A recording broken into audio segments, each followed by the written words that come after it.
Good morning, collegians. It's Monday, and your government is still shut down. But before we get into that, let's talk about my little twerk wager from last week. It didn't happen. The video didn't get 1,000 views, and I don't have to twerk. Mom, you can keep watching. I offer my explanation of what I think happened in the description below. Back to the government. So last Monday, Congress failed to pass a continuing resolution that would have extended the amount of time they had to approve the budget for the new fiscal year. And the next day, we woke up to find that our government had shut down. Because without lemons, you can't have a lemonade stand. I'm not sure what the moral of that example is, except that maybe children who have lemonade stands are more responsible than our elected officials. At the center of the story is the Affordable Health Care Act, or as it is more awkwardly known, Obamacare. It's a good thing we don't have a president whose last name is Day. Bad joke alert, bad joke alert, bad joke alert. Because calling it daycare could get pretty confusing. Huh? Am I right? Guys? Though I am in favor of bad jokes, I'm not in favor of using This Is College as a platform for any political agenda.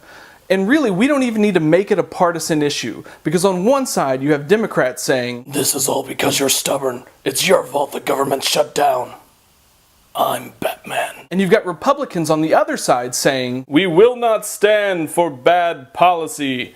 This whole thing is your fault." And in the middle of it all, you have the American people who are saying, "We don't give a tiny rat's ass whose fault it is. We just want to have a functional government."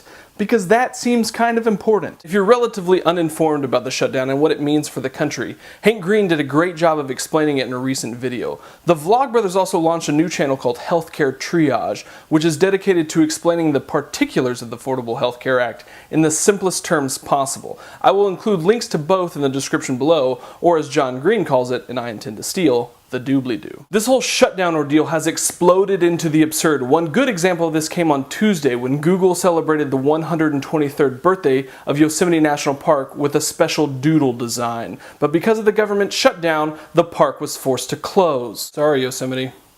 Sorry the government ruined your birthday. What does this have to do with college? Well, a few things. For one, research projects that are funded through federal grants will have to go on hiatus during the shutdown.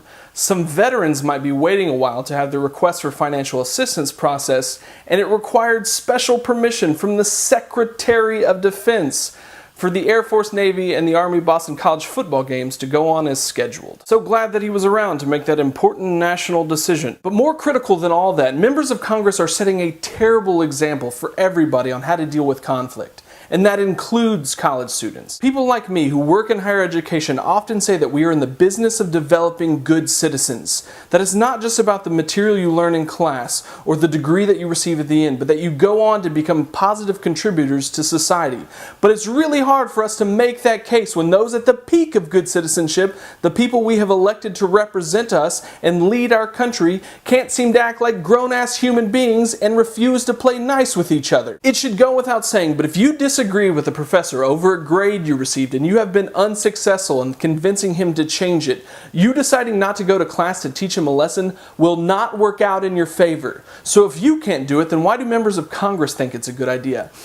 I have absolutely no clue, but I encourage you to write a letter to your congressmen and women and tell them how ridiculous you think they're being. There absolutely will be fallout from this situation. For one, 800,000 non-essential government employees are currently on an unanticipated vacation and will have to wait for back pay to reimburse them for lost time. Meanwhile, Congress is still getting paid. Also, beyond the suspected $2 billion that the shutdown could cost the federal government, it could do untold further damage to our fragile economy. And in the end, this national embarrassment decimates our level of trust and respect for our governmental leaders. Back in January, the Public Policy Polling Group, that was a lot of alliteration, conducted a survey to measure the public's approval of Congress in comparison to other bad stuff. Among other things, people looked more favorably at root canals, head lice, colonoscopies, and Nickelback than they did at Congress. To put it another way, we would rather have our teeth violated by a drill, our scalps by tiny bugs, our bowels by a camera, and our ears by terrible Canadian rock than support the United States Congress. We do still have a higher opinion of Congress than we do of Lindsay Lohan, the Kardashians, North Korea, and gonorrhea.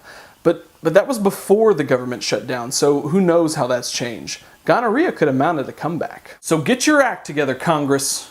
We're all watching. Let me know what you think about this whole shutdown business, but please keep it civil. As always, don't forget to like this video, subscribe to my channel, and tell your college friends to do the same. Oh, and before I forget, I better not see any more of that 28th Amendment nonsense that's being shared on social media. There is no 28th Amendment. Look it up. Thanks for watching This Is College, and I will see you all next Monday. If you're new to my channel, go back and watch my first 5 episodes. There's this one about homesickness, these 2 about being a bad college roommate, this one about college expectations, and then my first one that explains what the channel's all about.